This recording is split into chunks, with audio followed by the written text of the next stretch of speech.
গতকালকের নিউজ দেখবেন যে হিমবাহ এত দ্রুত গলছে, বিগত শতাব্দীর চাইতে ৮০ গুণ বেশি দ্রুত বরফ গলে যাচ্ছে এবং এতে ১০০ কোটি মানুষের জীবন হুমকির মুখে সামনে।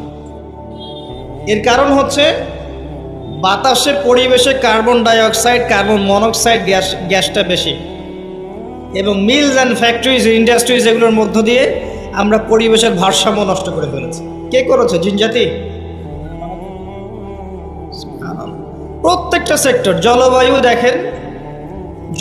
দেখেন, ভৌগোলিক পরিবর্তনগুলো দেখেন, বনভূমি উজাড় করা দেখেন, এই যে জমিনের উপর জুলুম দেখেন, আকাশ নিয়ে এখন যুদ্ধ হচ্ছে, অমুক গ্রহ আমার, এ বলছে না অমুক গ্রহ আমার, মহাকাশ বাহিনী পর্যন্ত গঠন করছে, যত ফাসাদ দেখবেন সব মানুষ করছে।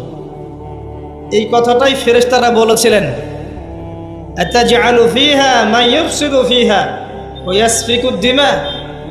আল্লাহ, আপনি কি এমন কাউকে পৃথিবীতে পাঠাতে চান যারা পৃথিবীতে গিয়ে রক্তপাত ঘটাবে আর ফাসাদ সৃষ্টি করবে?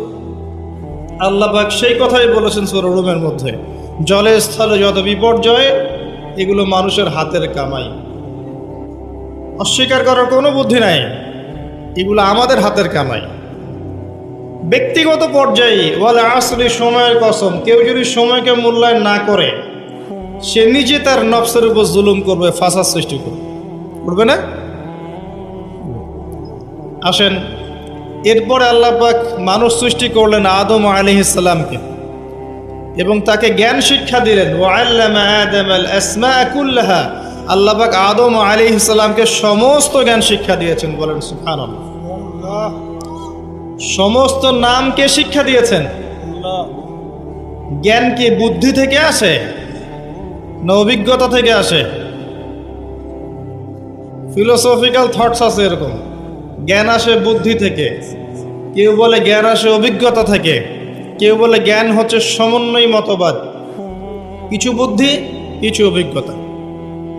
কিন্তু আল্লাহ কোরআনে বলছেন জ্ঞান আসে কার পক্ষ থেকে? আল্লাহর তরফ থেকে। সূরা কাহফ ২৯ নম্বর আয়াত পড়ে দেখেন, ওয়াকুলিল হাক্কু মির রাব্বিকুম, হক তোমার রবের পক্ষ থেকে নাজিল হয়। হকটা কি? যখন তাওরাত নাজিল হয়েছিল, তাওরাত ছিল কি? হক। যখন জাবুর নাজিল হয়েছে, জাবুর কি ছিল? যখন ইনজিল নাজিল হয়েছে, ইনজিল কি ছিল? যখন কোরআন নাজিল হয়েছে এবং সুন্নাহ এসেছে, কিয়ামত পর্যন্ত হক কি থাকবে? অন্য কোনো হকের মানদণ্ড থাকবে?